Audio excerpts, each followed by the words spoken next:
मैं ममता जानी BMC news live में आपका स्वागत करती हूं।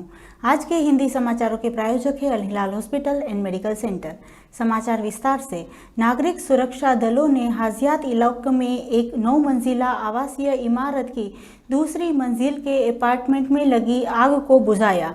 इस घटना में एक 30 वर्षीय विकलांग व्यक्ति की उनकी 48 वर्षीय मां की मौत हो गई, जो भागने की कोशिश करते हुए बालकनी से नीचे गिर गई। एक बच्चे को धुंध के कारण अस्पताल में ले जाया गया है और उसकी हालत स्थिर है। नेशनल एक्शन चार्टर स्मारक ने ईसा रॉयल मिनिस्ट्री कॉलेज के एक प्रतिनिधि मंडल के 2 दिवसीय यात्रा की मेजबानी की। दौरा के दौरान प्रतिनिधि मंडल को स्मारक की मुख्य प्रदर्शनी और 14 फरवरी 2001 को आयोजित नेशनल एक्शन चार्टर पर राष्ट्रीय जनमत समग्र के स्मरणोत्सव के उद्देश्य से परिचित कराया गया। आगंतुकों ने बहरीन साम्राज्य के इतिहास, उनके विकास और उनकी सभ्यतागत उपलब्धियों को प्रमुख मील के पत्थर का पता लगाया। मानवीय कार्य और युवा मामलों के लिए महामहिम राजा के प्रतिनिधि और युवा एवं खेल संबंधी सर्वोच्च परिषद के अध्यक्ष महामहिम शेख नासिर बिन हमद अल खलीफा ने निजी क्षेत्र के कई प्रतिनिधि से मुलाकात की। आईएलए सफलतापूर्ण समावेशन मामले घटना को लचीलापन और सशक्तिकरण मनाने के लिए मेजबानी करता है। मनामा, बहरीन, 20 अप्रैल 2025। भारतीय महिला संघ ने गर्व से अपनी प्रमुख घटनाओं की निष्कर्ष निकाला।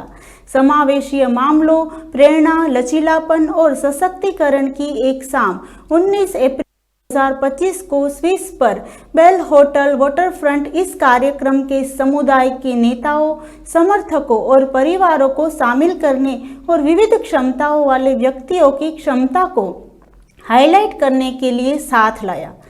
शाम का उद्घाटन किया और भारत के राजदूत श्री विनोद के याकूब बहरीन के राज्य में उनकी उपस्थिति में समुदाय के भीतर समावेशी और लचीलापन को बढ़ावा देने के लिए घटना के मिशन के महत्व को रेखांकित किया। शाम को डाउन सिंड्रोम के पहले एशियाई अभिनेता श्री गोपी कृष्णन वर्मा के एक प्रेरणादायक बात की, जिन्होंने अंतर्राष्ट्रीय प्रशंसा प्राप्त करने के लिए बाधाओं पर काबू पाने की अपनी अविश्वसनीय यात्रा साझा की।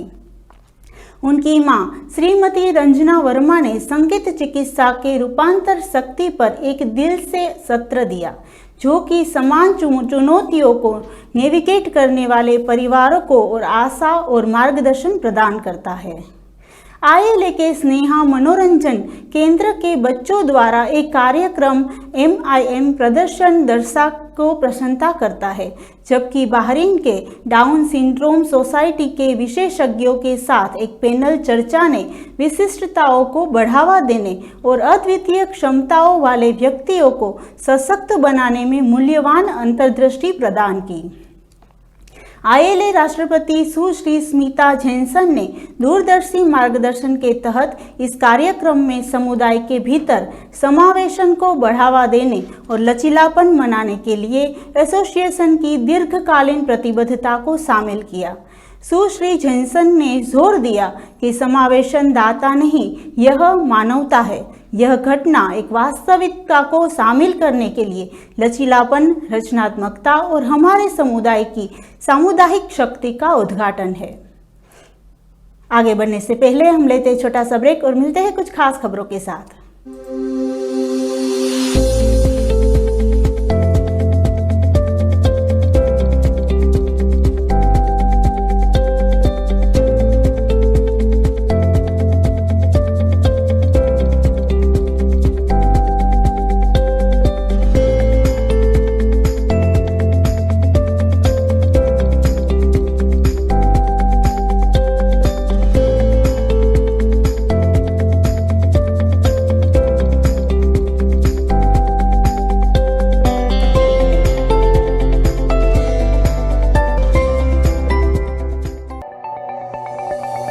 Our skin is the mirror of our soul. Our skin is our largest sensory organ. Our skin needs a healthy microbiome balance. This is regulated by its pH value, which protects the skin from pathogens, cold and ultraviolet rays.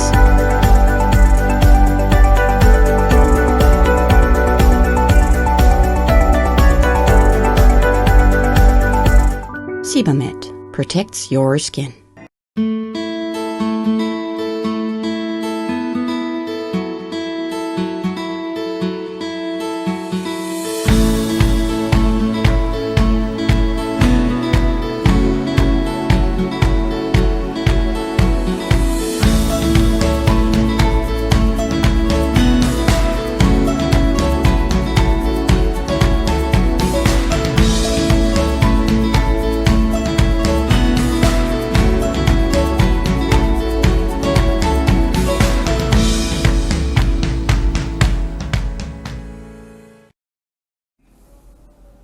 स्वागत करती हूँ एक बार फिर से BMC news live में और देखते हैं देश और दुनिया की कुछ खास खबरों की ओर।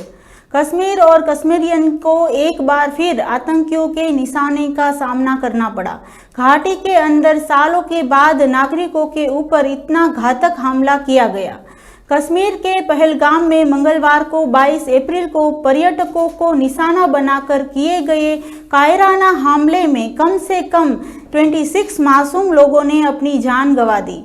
सवाल है कि जब भारत सरकार कश्मीर को भारत से मुख्य धारा से जोड़ने की हर संभव कोशिश कर रही है, वहां सालों बाद विधानसभा चुनाव पूरी तरह शांतिपूर्ण संपन्न हुआ है। वापस घाटी में सैलानियों का हुजूम आने लगा था। इस शांति के वक्त में आतंकवादियों ने यह हमला क्यों किया? क्या इस हमले को टाइमिंग सोच समझकर चुनी गई थी? चलिए जानते हैं, कोशिश करते हैं कि ऐसा सवाल क्यों उठ रहे हैं। पहलगाम में हुए आतंकी हमले को लेकर राष्ट्रीय स्वयंसेवा संघ आरएसएस ने बड़ी प्रतिक्रिया दी है। आरएसएस ने अखिल भारतीय प्रचार प्रमुख सुनील अंबेडकर ने कहा है कि इस हमले के बाद केंद्र सरकार का रवैया जैसे को तैसा वाला होना चाहिए। आपको बता दें कि इसी आतंकी हमले के बाद आरएसएस की तरफ से पहली बार स्पष्ट रूप से यह बात आई है कि पहलगाम में हुए आतंकी हमले में 26 लोगों की मौत हुई है, जबकि इस हमले से 20 से ज्यादा लोग घायल बताए गए हैं। मौसम निदेशालय ने कभी कभी कुछ बादलों के साथ आमतौर पर अच्छा मौसम रहने का पूर्वानुमान लगाया है। हवा पहले 5 से 10 समुद्र मील की गति से परिवर्तनशील मुख्य रूप से उत्तरी पश्चिमी होकर दिन के दौरान कभी कभी 12 से 17 समुद्र मील तक पहुंच जाती है। समुद्र की स्थिति 1 से 2 फीट तट के अंदर और 2 से 4 फीट तट से दूर। तापमान अधिकतम 35 डिग्री सेल्सियस, न्यूनतम 25 डिग्री सेल्सियस। आर्द्रता अधिकतम 70%, न्यूनतम 20%। इसी के साथ आज के ये समाचार यहीं समाप्त होते हैं। मैं ममता आपसे विदा लेती हूँ। सब स्वस्थ रहिए, मस्त रहिए और बीएमसी न्यूज़ लाइव के साथ आप सबको शुभ रात्रि, शब्बा खैर।